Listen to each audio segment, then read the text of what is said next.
when we have grown spiritually tremendously over those 2,000 years. Now we've still got lots of problems, that's for Dick, sure. Dick, I hate to interrupt you, but I have to because apparently when I pushed the button, it didn't actually work. So Oh, I need to re-rack the last 9 minutes. okay, that So happens. I must apologize to you on that front because that was bad. Okay, learned something. I told you I was learning this program still, so that's Absolutely, I okay. understand.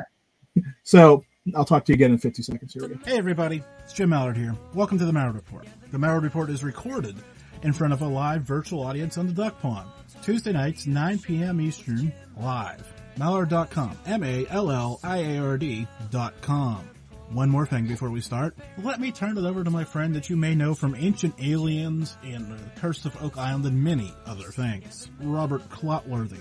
On the Malliard Report, the views, thoughts, and opinions expressed on the show are solely those of the hosts and guests, and not necessarily of Evergreen Podcasts, KillerPodcast.com, sponsor or affiliate, or any other individual or group. On the Malliard Report, the views, thoughts, and opinions expressed in the show are solely those of the hosts and guests, and not necessarily of Evergreen Podcasts, KillerPodcast.com, sponsor or affiliate, or any other individual or group. I want to welcome everybody in for the Take Two intro version of this show. Apparently, you actually have to push buttons twice to make them work, but we're alerted.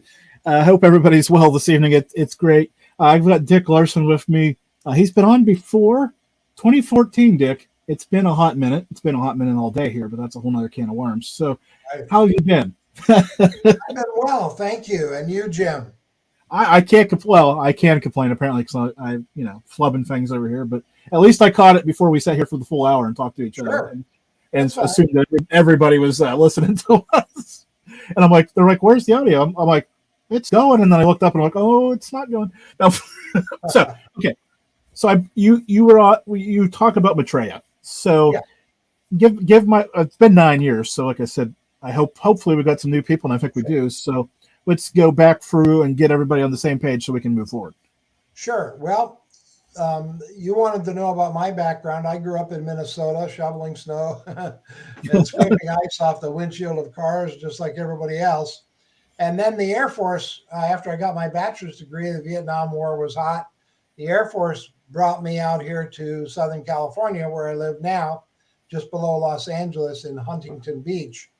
And I've been here since the mid-'70s when I got out of the Air Force. And I've had several careers, and the last couple I was a businessman first for over 20 years, and then I became an autistic teacher, a special education teacher, and then after that I went back to school and became a drug and alcohol counselor and therapist, and worked at rehabs here in Southern California, and ended up managing a rehab facility in Pasadena, California. And then I came down here to Orange County and taught in a private school, taught other people how to be drug and alcohol counselors. I loved that job. And then I finally retired.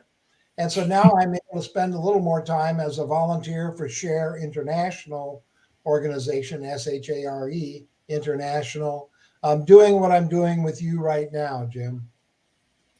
Which is talking about Maitreya. So how did you get involved in that? I mean, obviously, like you said, you retired and had some free time, but what made you? I mean, as I talked about retirees all the time, and they tell me they're always more busy than when they were working. So for you to pick up a new hobby, well, I don't want to call it a hobby, but I guess it kind of is.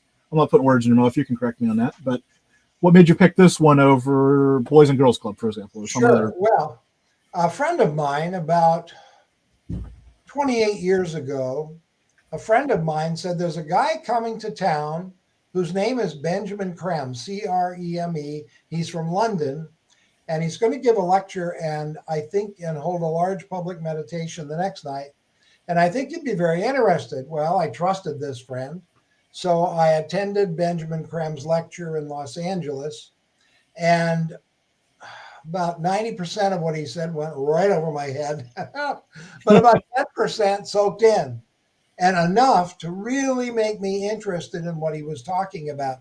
He was talking about something called the Ageless Wisdom teachings, the Ageless Wisdom. The previous teacher of the Ageless Wisdom was a woman named Alice A. Bailey, who wrote about 20 books in the 1930s and 40s. They're available. They're somewhat challenging to read, I think. But Benjamin Creme has about 17 books on Amazon.com. Not here to sell books, but I think they're fascinating and they're much easier to understand. They're the latest revelation of the Ageless Wisdom. And those teachings and Benjamin Creme say that it's time for the teacher for the age of Aquarius to come forward and walk amongst humanity. Now, this teacher comes from our spiritual kingdom, just as Jesus did 2,000 years ago. He was the teacher that came to inaugurate the age of Pisces. He was the teacher for the age of Pisces, and his primary teaching was God's love. Right before him, the Buddha came and taught God's wisdom. Jesus taught the love of God. And the teacher for this age is named Maitreya, Maitreya. Maitreya is a Sanskrit name that means the happy one, the one who brings joy. And he comes out of our spiritual kingdom in a physical body. He will be with us. However, Jesus was only here for about 33 years. Maitreya will be with us for the next 2,250 years, the entire age of Aquarius, because he's in a self-made body. He made his own body. He can't be killed. He doesn't need to eat or sleep. He might do that just to be polite, but he doesn't need to do that. And he's here now on the planet in that male body, about 6'3", as I understand it. And he's waiting for the best time to come forward to announce his arrival and that he's here to help us get this world straightened out. Now, this is don't take this personally, Dick, but how, I mean, anybody at 6'3" could come forward and say this. How are we sure we've got the right one? How are we sure he's the right one? Well, we're not. I mean, people won't be. When he comes forward, there will be three ways people will know it's him. And then they can, see, we have free will.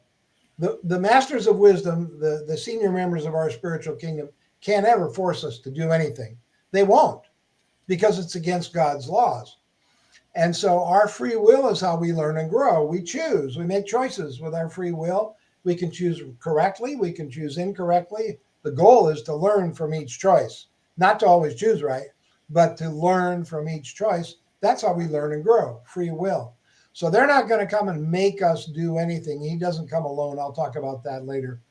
But Maitreya comes, and there are three ways you'll know him when he declares himself. He says, "It will be my day of declaration, when I will declare who I am and that I'm here to help." He will appear on television and radio worldwide. People will hear his words. Now, there's three ways in a great press conference, three ways that people will know it's him. And I'll tell your listeners right now so that they know. The first way is that his face will be on TV, but his lips won't be moving. We'll still hear his words in our head telepathically. So it'll be a very strange experience. You'll be sitting there. He won't be talking, but you'll be hearing are you hearing him? He's not talking, but I'm hearing him. It'll be a very strange experience, but we'll all hear him speak in whatever our native language is. Even workers in the field will hear him speak telepathically. That's the first way. The second way you'll know it's him is that he embodies the love of God, much like Jesus did, only more powerfully, because his body was built by him. It's indestructible, and he can't be killed. And so he will send out the love of God to all of humanity. He said, "It will be so powerful, it will be as if I embrace you physically." So we'll all feel the love of God in our heart like we've never felt it before. That's the second way you'll know it's him. And then the third way you'll know it's the teacher for the age of Aquarius is that while he's speaking, nobody knows how long, 25, 35, 45 minutes. Nobody knows exactly when. While he's speaking, after he's done speaking, there'll be press reports around the world that while he was speaking, hundreds of thousands of people were miraculously healed. And in these 3 ways, you'll know that this is the teacher for the age of Aquarius, come to help us get this world back on track. We have to do the work because we made the mess. So he will help us by making suggestions. You'll say, well, have you thought of this? Have you thought of trying this? Now, Jim, you said a lot of people won't accept this or might not. They won't know if it's the right guy. And you're absolutely right. Benjamin Krem said, the master's best guess at what's going to happen is that about 1/3 of the people that experience him on the day of declaration will think, you know what, this guy's got a lot of good stuff to say. I think I want to follow some of his suggestions and kind of join in and help repair the world.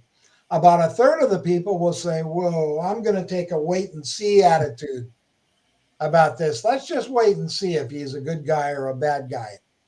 Because the tree is known by its fruit, right? I mean, people will notice that he's doing nothing but good things. And then the other third of humanity will say, look out, Antichrist, bad guy, bad guy. And that's basically how it will start. But that 1/3, Jim, that 1/3 of humanity that will basically accept what he says, they'll say, you know what, this makes sense to me.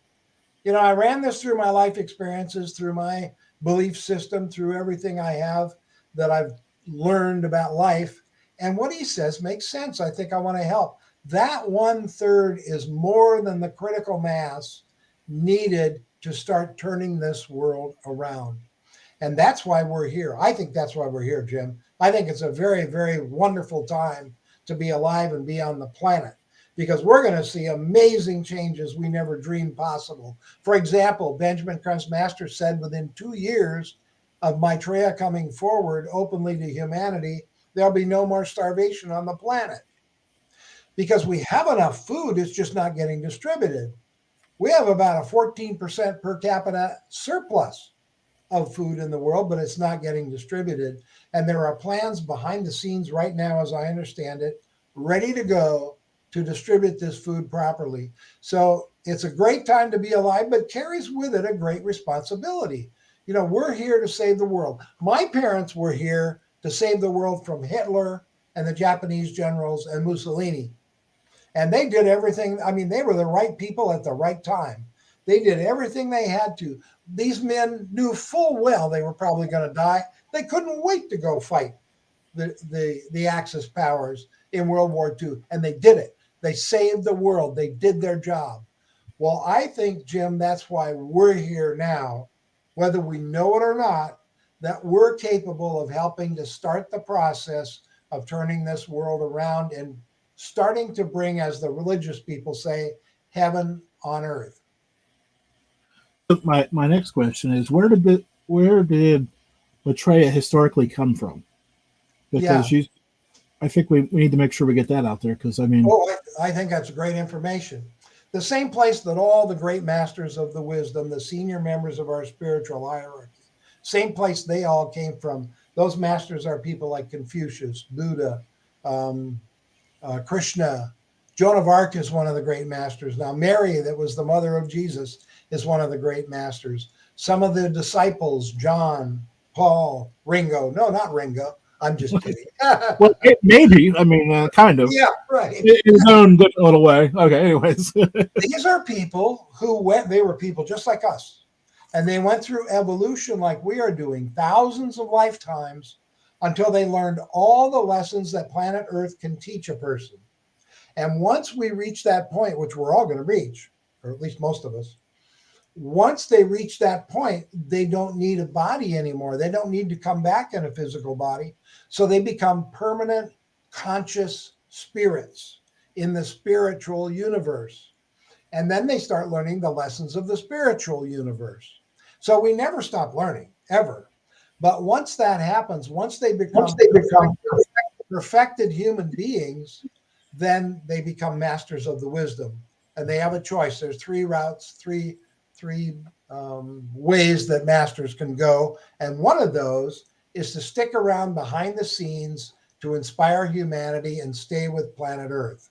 And 63 of these great beings have done that. Thank goodness for us. They've chosen to stay with planet Earth And all the great advances of humanity have been inspired by the masters behind the scenes. Well, now they're going to come forward and walk amongst us. Jim, the last time, my information, according to the Ageless Wisdom, the last time the masters walked among humanity, except for the teachers of the age like Jesus and so on, was 98 million years ago, 98,000 years ago. Sorry, 98,000 years ago. They walked amongst humanity, and it didn't work out because we weren't ready. We weren't ready for the lessons. They taught us science. They said if we teach them science, maybe it'll speed up evolution, because they have ideas, but we have free will. They never know what we're going to do with those ideas. And what we did was we made weapons out of that science, and we blew each other up. And that was the apocalypse. That's when we blew chunks of the continents into the ocean, the great period of Atlantis. That was then. And the master said, oh my God, they're going to blow each other up. We got to retreat and come back when they're ready. Well, that's now. 98,000 years later, they say humanity is ready. So these are people that went ahead of us in human evolution, and now they're perfecting. I'm still not sure we're going to not blow more chunks of it into the ocean.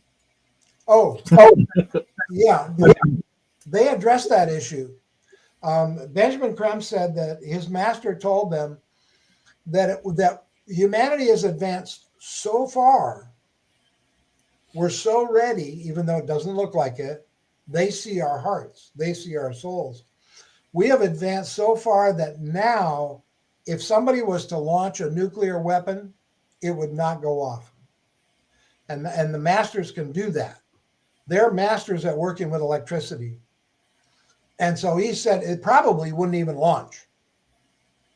So we're not going to blow the world up now. This is not the end of life on planet Earth. Each planet has millions and millions of years. It has 7 rounds of life, according to the Ageless Wisdom. And each round is millions of years. Planet Earth is in the middle of the 4th round. So we have millions of years left life on this planet before it ultimately becomes a perfect planet. Venus is almost a perfect planet now. They're in the 7th round. So we're talking about how the Earth is so chaotic now, but you'd think there, I mean, you say once he arrives, he's going to start giving us advice, but isn't there, what's the words I'm looking for? Interim advice, or advice that to start laying groundwork, I guess? Yes. Because there's a lot of work that could be done, or needs done, either way you want to cut that one. Well, the biggest thing we can do is accept who we are. Maitreya says, through Benjamin Crumb, and some messages that he dictated to Benjamin Crumb telepathically, 140 of them, he says that the biggest problem on this planet right now is that humanity has forgotten who we are. He said, you are not humans having spiritual experiences, you're spirits having a human experience. And if we're spirits, like souls, living souls, that's what I believe. I grew up Christian. I've studied the world's major religions, but I believe that we are living souls, that the soul is eternal and keeps taking new bodies every time the mother gets pregnant. Our soul, after we're dead, our soul attaches to the fetus, and then we're born. It attaches between the 3rd and 4th month to the fetus, and then we're born again. So we need to honor who we really are. If we're living souls, if we're spirits in physical bodies, our bodies are physical, emotional, and mental, and spiritual. Way up here, that's the soul. If we are really spirits, we need to honor who we are.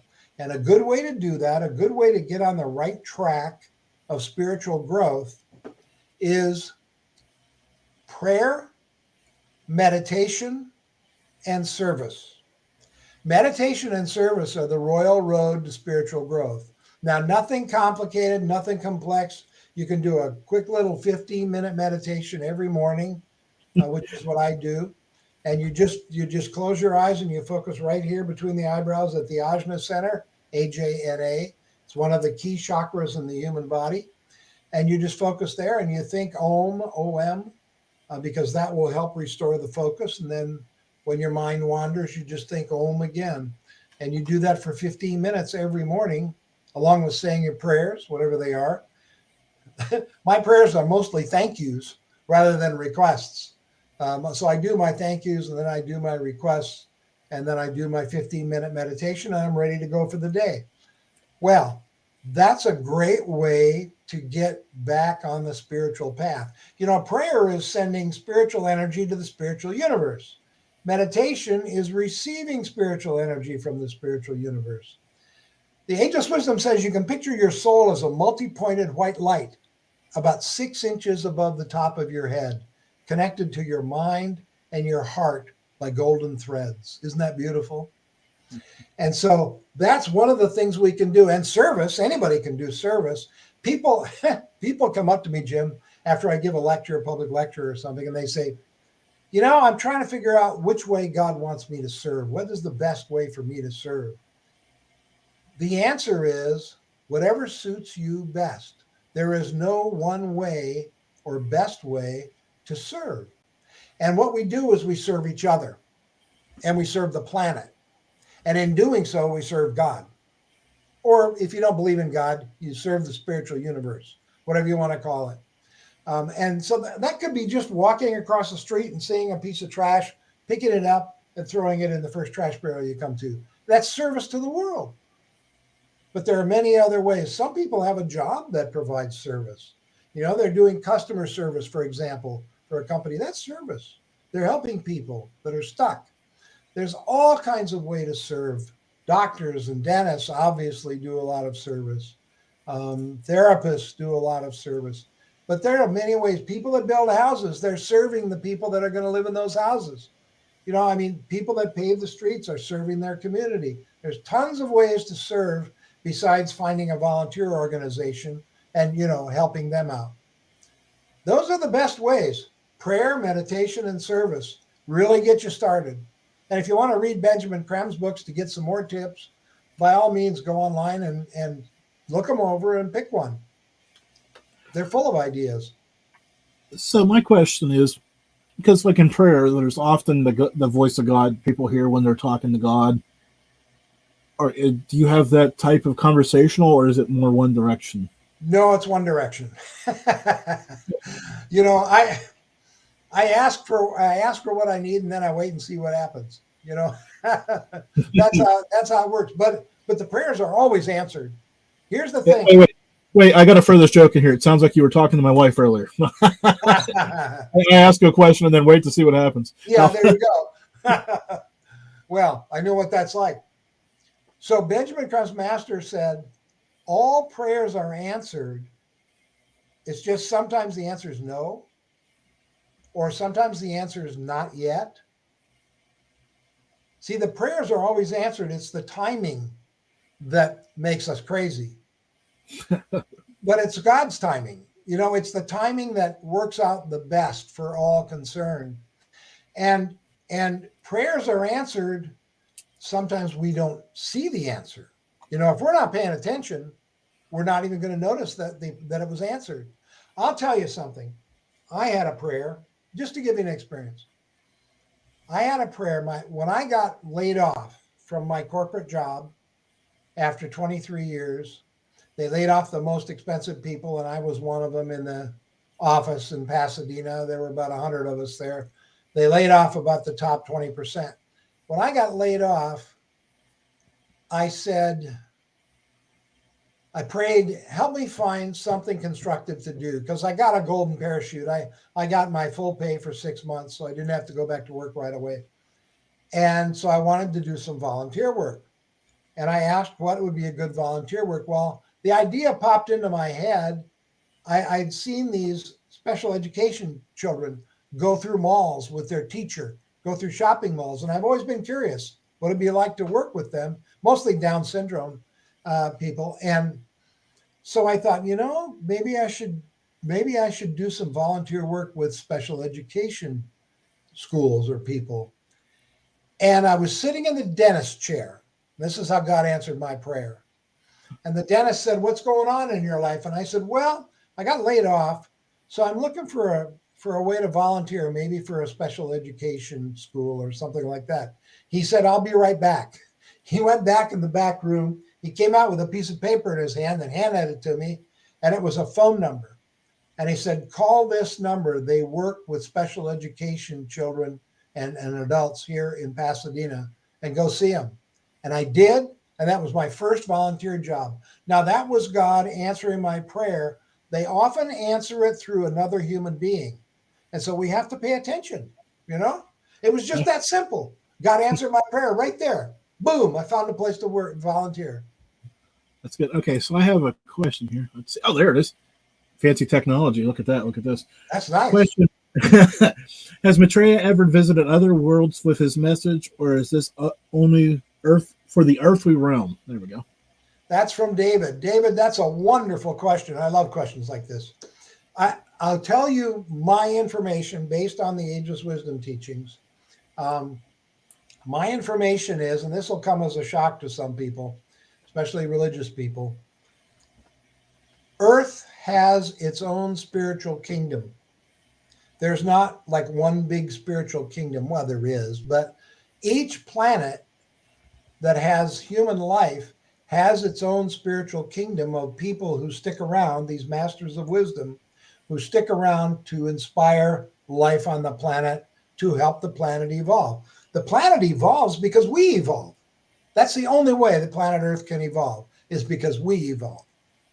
And of course, we're caretaker of all of the systems below us. We're caretakers of the animal world, the plant world, the mineral world. We're caretakers of all of that, but the planet evolves as we evolve. Well, Maitreya is the master, the teacher for the age of Aquarius for planet Earth only, because he came from planet Earth.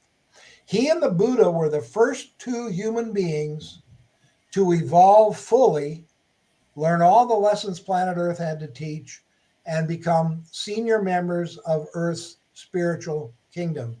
So this is his planet.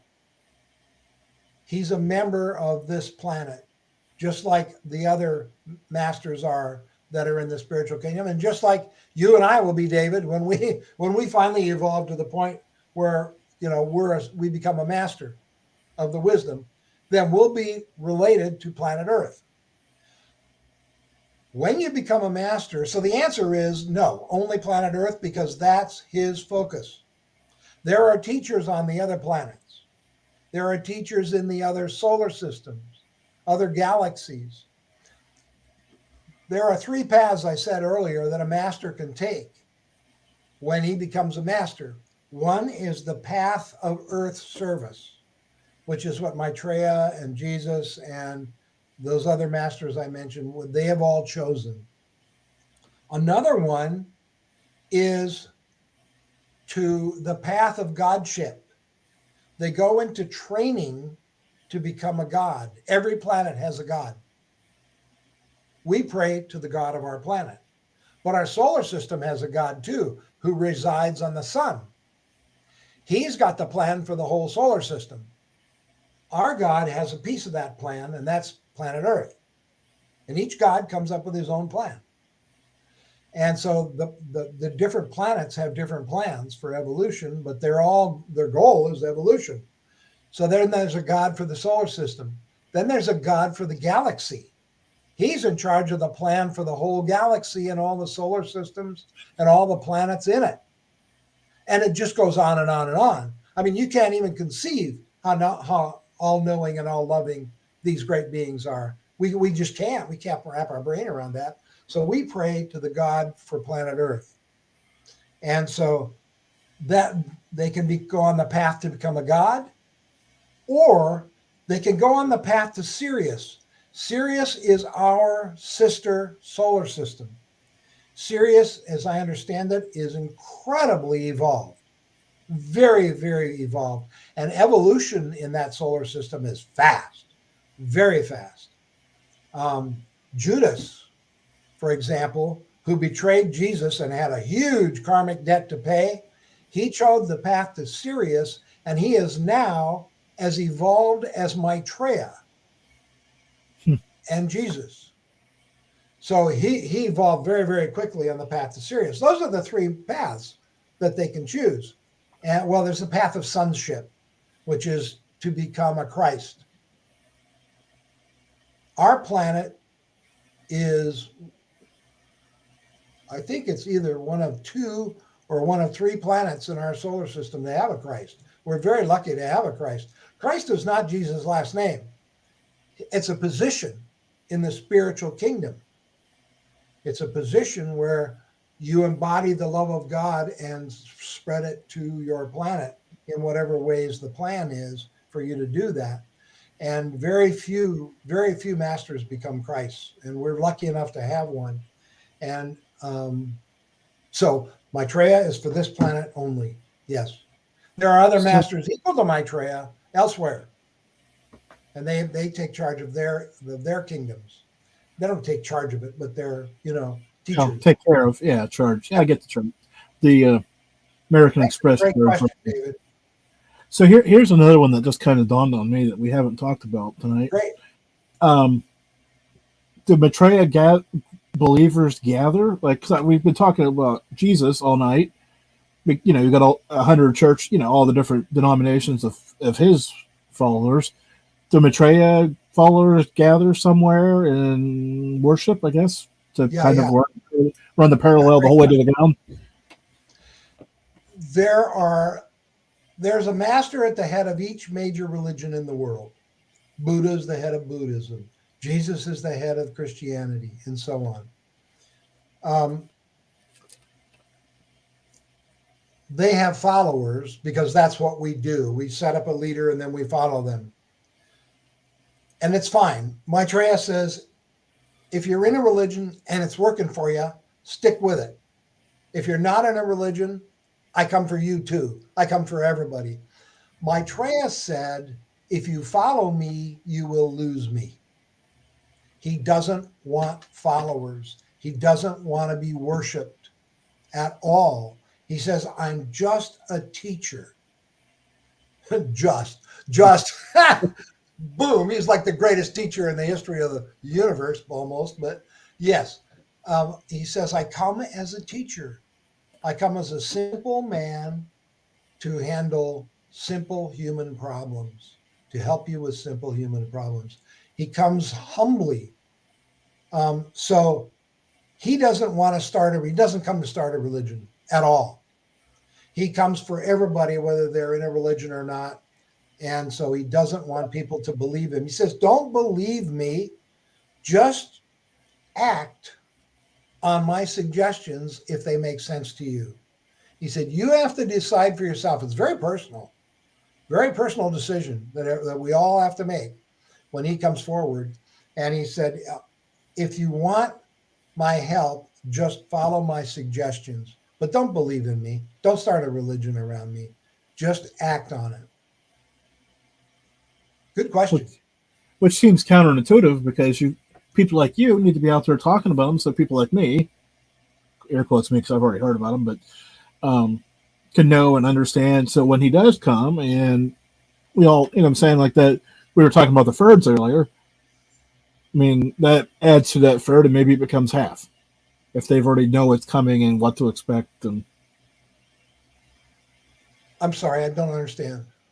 Well, I'm just thinking the more his word gets out there that he's coming and all this other stuff, yes, the more people that would be accepting and more people that would do the good when he gets here. Oh, yeah. I mean, the word has gotten out. Over the last 40 years, if you say Maitreya to somebody, about 3 out of 10 are going to say they've heard the word. They've heard the name. It's really getting out there. And that's good news, but we're not asking anybody to believe it. And this is something I always say to the audience at the outset, and I forgot today, and that is, please don't believe anything I say, because that would be blind belief, and I wouldn't recommend that to anybody. I'm not here to get your listeners and viewers to think like I think or to believe what I say is true. All I ask is that you try to keep an open mind, which is challenging because we all have our own belief systems and our own experience of reality, but to try to just run it through your common sense and see if 10 or 20% of what I have to say makes any sense to you. Well, I think we can all agree on some sort of prayer, meditation, and service. Yeah. So if that's the one thing we all agree on tonight, I think we'd be much better off. Yeah. And if we look at the history of humanity historically, we've had great teachers come in the past. So saying there's going to be a great teacher come again to help us dig our way out of this mess we've made of the planet, to say that another great teacher is coming, it shouldn't be that big of a deal, but it is. People really have trouble with it, especially religious people. No, I follow Jesus. By the way, the masters have no ego, none. So on the day of declaration, now Jesus and Maitreya happen to work very, very, very closely together. That's my information. They're best buddies. They work together all the time. And I can tell you why. The age-old way for a master to give out his teachings to the world is to send a disciple, a very, very advanced disciple, human disciple, into the world, who agrees before he's born to a human mother, who agrees to give out the master's teaching. And they send this disciple into the world. Let's take the Buddha. Prince Gautama became Gautama Buddha when he started giving out Buddha's teachings. He was a very advanced disciple of the Buddha. And he agreed at a certain age, and he did, he evolved and grew up and matured. And when he reached that age, the Buddha put his thoughts, his teachings into Prince Gautama and asked him to tell the world. And so Prince Gautama did. And so he became known as Gautama Buddha. But he wasn't the Buddha. He was Prince Gautama with the Buddha's teachings going through him. The word is overshadowed. He was overshadowed by the mind of Buddha. The mind of Buddha was in the mind of Prince Gautama, if you can imagine that. And Gautama could have given out great teachings on his own because he was so advanced, but he didn't. He humbled himself and let the Buddha's mind come into him and give out the Buddha's teachings. Jesus did the exact same thing. Jesus was a very advanced disciple sent into the world after he agreed to give out Maitreya's teachings. Maitreya is the Christ for planet Earth. Jesus, after the baptism and at the age of about 30, he was baptized. And from then until his death on the cross, he gave out Maitreya the Christ's teachings about the love of God, as he promised he would do. Again, he could have given out great teachings on his own, but he humbled himself and said, I will give out your teachings, Maitreya. And he did. And so he became known as Jesus the Christ. And Christians, don't even listen to Maitreya if you don't want to. Just follow Jesus, because Maitreya doesn't come alone. There are other masters coming with him to help us in each department of life, including a master for each of the major religions. And the master for Christianity is Jesus. My information is that he is here now in a physical body, living in the outskirts of Rome. He will not come forward until Maitreya does. And that the Pope and a couple cardinals around the Pope know Jesus is here, but they've been asked not to say anything, because if the Pope says Jesus is here, almost every Catholic in the world will believe it. And of course, the Roman Catholic Church is the largest Christian church in the world. Actually, it's the largest religion in the world. They would believe it because he said it. Well, infringes their free will. So he's been asked not to say anything. But this is the last Pope, Jim. This is the last Pope we'll have, because after him, Jesus will take his rightful place on St. Peter's throne at the head of the Christian church worldwide. And he'll be available to answer questions. I mean, I'm not kidding when I say this is a great time to be alive. He's going to speak at auditoriums around the world. And so is Maitreya. And people will be able to say, did you really say this? What did you mean when you said this? His job is to get the Christian church back on track to the original teachings. There have been too much man-made dogma man-made rules added to the Christian religion. And that's not just the Christian religion. It's happened to all the major religions in the world. They have lost their way. So there's going to be a master in each religion that's going to get that religion back on track with its original teachings. And for the Christians, that'll be Jesus. So people will ultimately see Maitreya and Jesus standing side by side on TV. And Maitreya will say, this is my brother, the beloved Master Jesus. And Jesus will say, this is my brother and great friend, the Master Maitreya, the world teacher. I mean, they work together all the time because of that connection they established when Maitreya overshadowed Jesus and his mind entered Jesus so Jesus could give out his teachings. He was the teacher for the age of Pisces. What is the symbol for Pisces? I think it's fish, but don't quote me. It is. It's a fish. Okay. That's why there's all these fish analogies in the Christian Bible. I'll make you fishers of men. He fed the crowd with fish. There's two symbols for Christianity, the cross and the fish. Most people don't know why the fish. It's because Jesus was the teacher for the age of Pisces, and the symbol is the fish. Now, the symbol for Aquarius, do you know what that is? No, I'm not. It's a man carrying a pot of water. The waters of life that Jesus talked about. Maitreya is the teacher for the age of Aquarius and brings the waters of living life, that is to say, to feed our soul. And so he's the teacher for the age of Aquarius. Do we have time to tell you about how we've got this age thing works? 18 minutes or so, yeah. And I've got we got plenty of time. This is science. This is astronomy, not astrology that's in the newspapers and magazines for entertainment. This is astronomy. Our planet and our solar system are surrounded by 12 great heavenly bodies with tremendous energies. We call them constellations. Each of these 12 constellations, we call it the zodiac, and we're surrounded by it. And our planet doesn't sit still as our solar system doesn't. We come into alignment one at a time with each of these great constellations.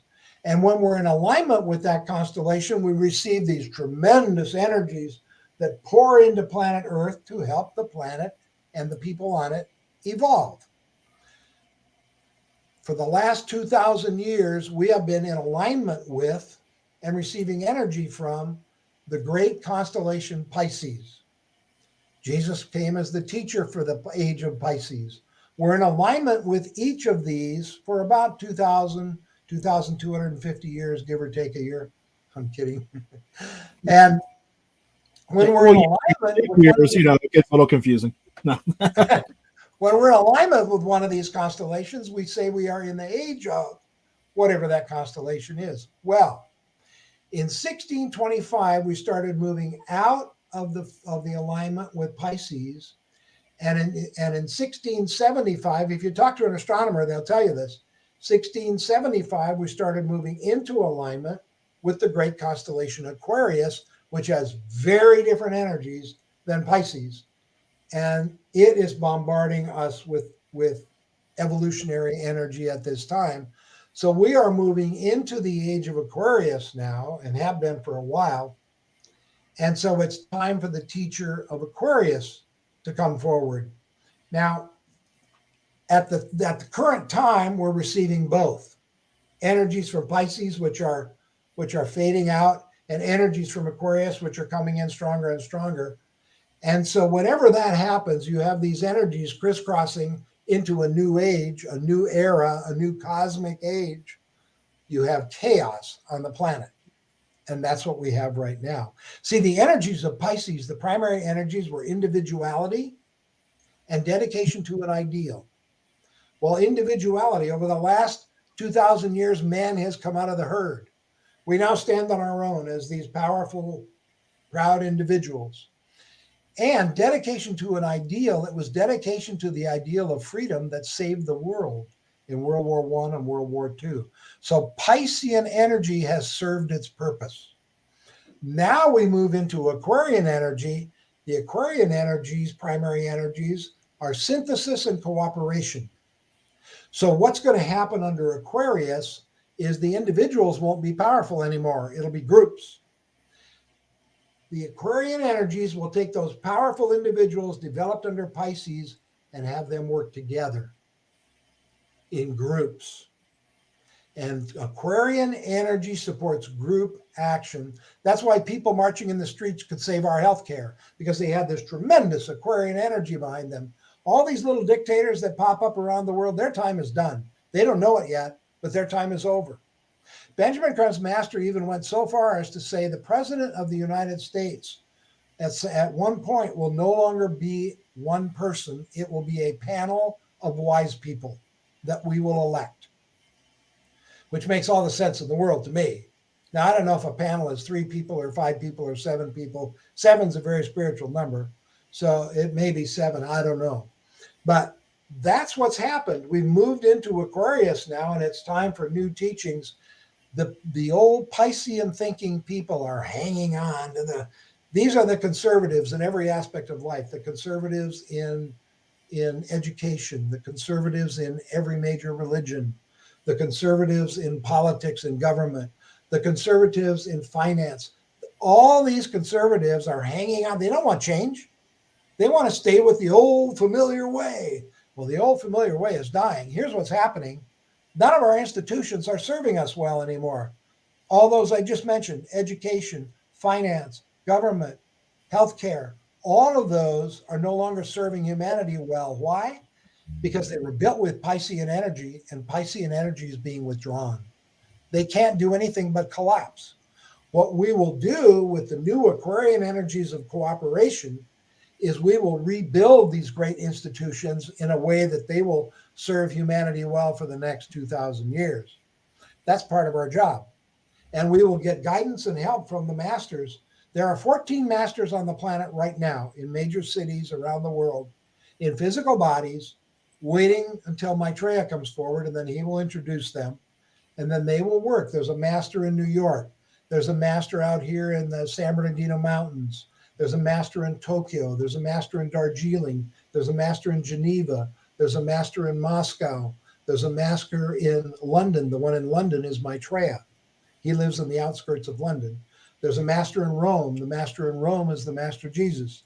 There are 14 masters, and before this age is over, there will be 40, more than 40 masters walking amongst us, making suggestions in every aspect of life, finance, healthcare, education, you name it. I mean, this is a great time to be alive, you guys. It really, really is. It just looks really scary right now because those energies are crossing and we have chaos. We have the older folks who don't want to change, and we have the young, progressive people who see the need for change, can't wait for change. And so it's kind of a chaotic time, but it's a time of wonderful things because we are going to turn this planet into a safe, peaceful, healthy, prosperous place to live. I mean, it's going to become a wonderful, wonderful planetary life. And everyone won't have their wants met, but everyone will have their needs met. We're going to learn to live with a little less. Why? Because we're going to share. Each nation is going to share its excess production with countries who need it. And we'll get back what we need. Sharing is the one solution we haven't tried to solve the problems of the world. And Maitreya comes to teach us how to share, not individually. People aren't going to be asked to give up their life savings. I'm talking about countries, nations sharing their production. So everybody has what they need. It's the future is bright, even though it doesn't look like it right now, Jim. So Dave pops up another great question here. Good. Jesus has an enemy, the Antichrist. Does Maitreya have an equal, equivalent rival? Yeah. I'm glad you asked. The Antichrist is not a person, as you probably know. It's an energy expressed through a person. The two expressions that we have documentation of, modern documentation of the Antichrist were,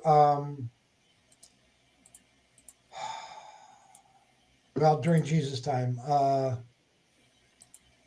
Now I've got a blank mind. I apologize. The most recent one is, if you think about it, you know who it was. He did everything the Antichrist was said to do.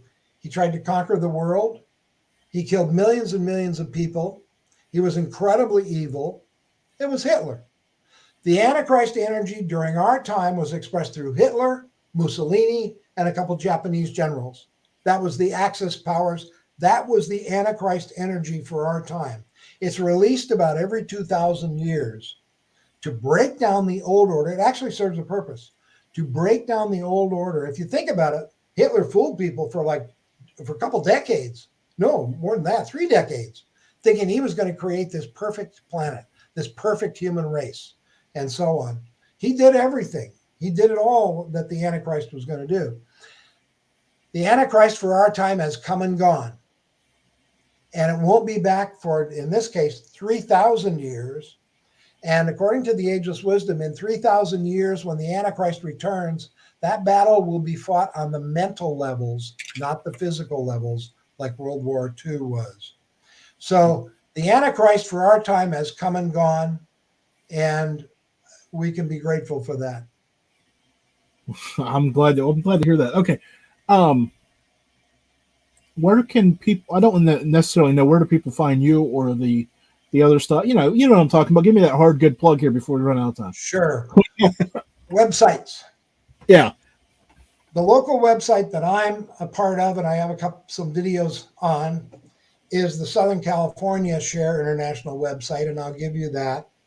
That is www.share, share, international, all spelled out, no spaces, no lines, SoCal, SOCAL, stands for Southern California, .org.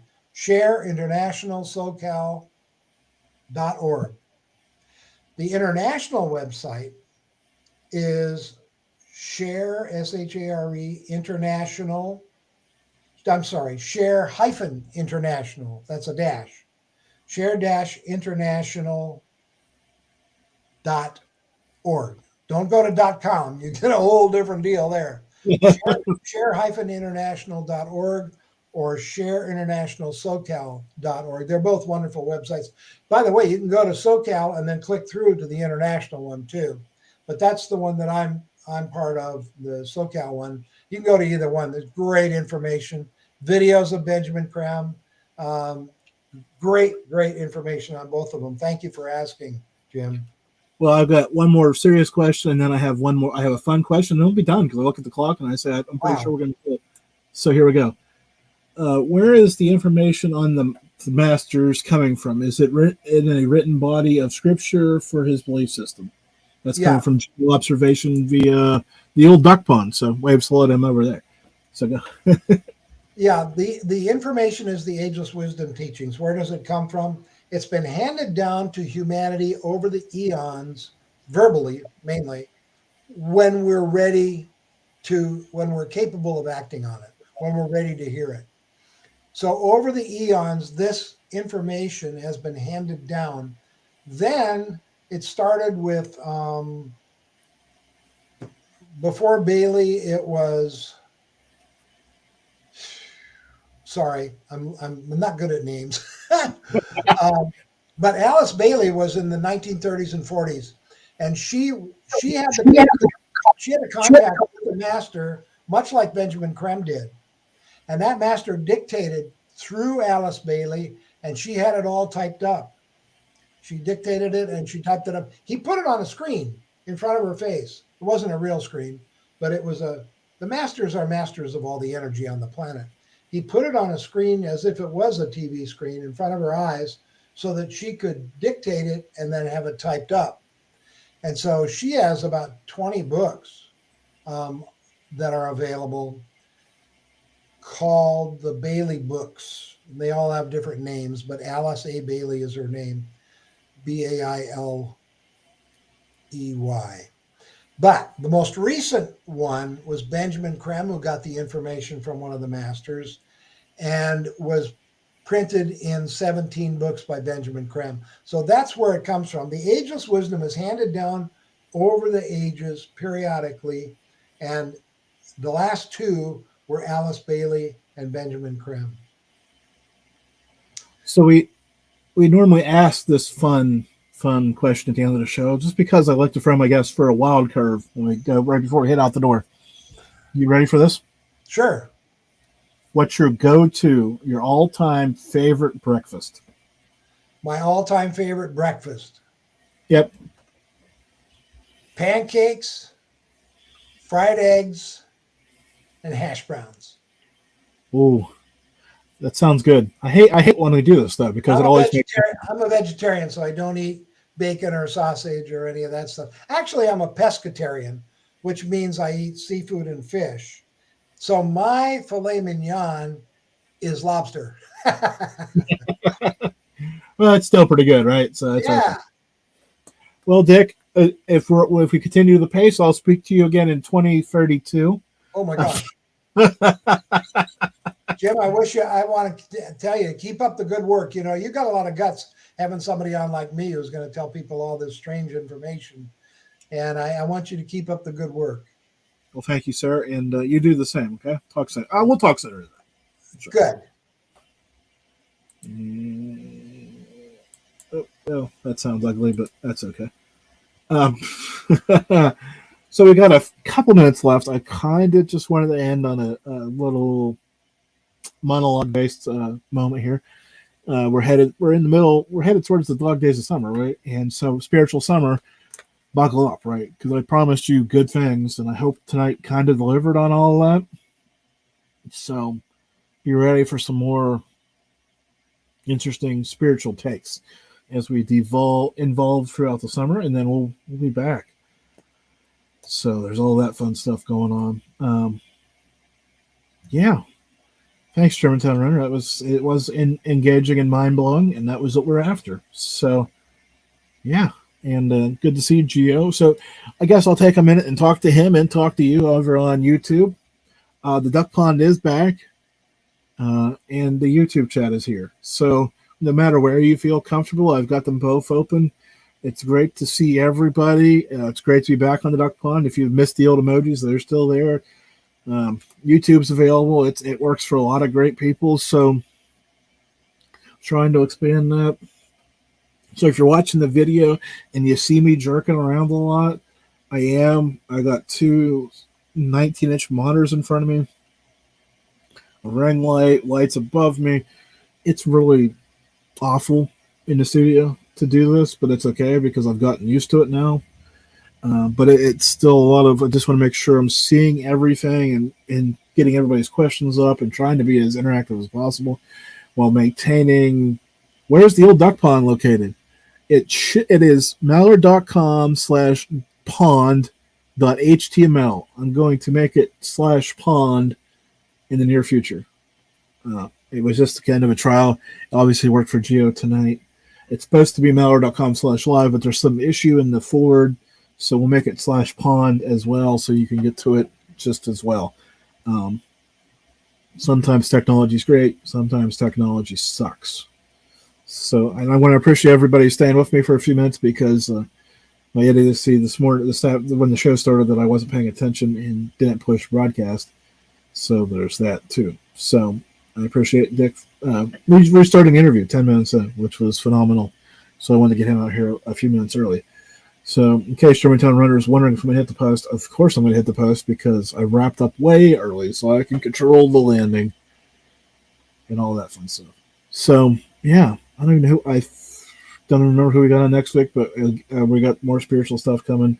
I'm trying to book as many interesting, controversial, spiritual people as I can.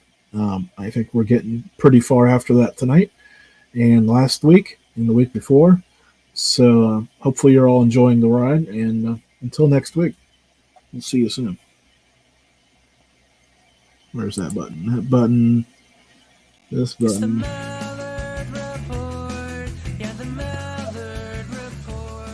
Thank you for joining us. It's been a good show tonight. I hope you enjoyed it. Take a few moments, subscribe, share, all the fun stuff. You know how to do it. I don't have to tell you. Just be ready for next week. It'll be sooner than you think.